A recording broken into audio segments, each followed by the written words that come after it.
So nag-grocery ako para sa lola ko. Kasama ng lola ko yung nanay ko. So titignan natin kung sila na.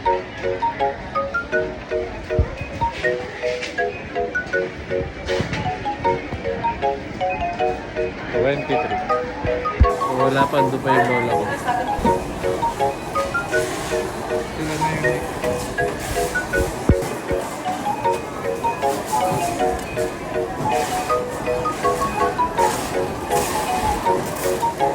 Yung nanay ko ay magbabayad na siya. Titignan natin kung hahanapin ako ng nanay ko.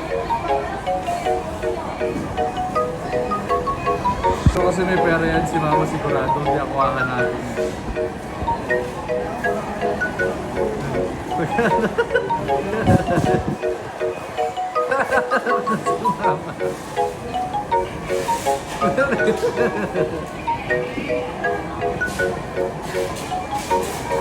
Alam na si mama.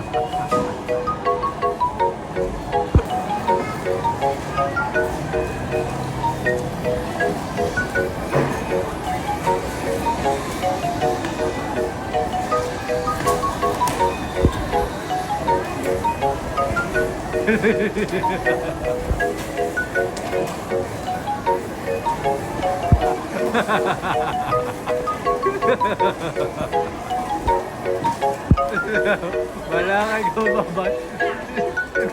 Ikaw babayad yun. Ikaw babayad yan, ma. Mas ako pupunta, babayad ka pa.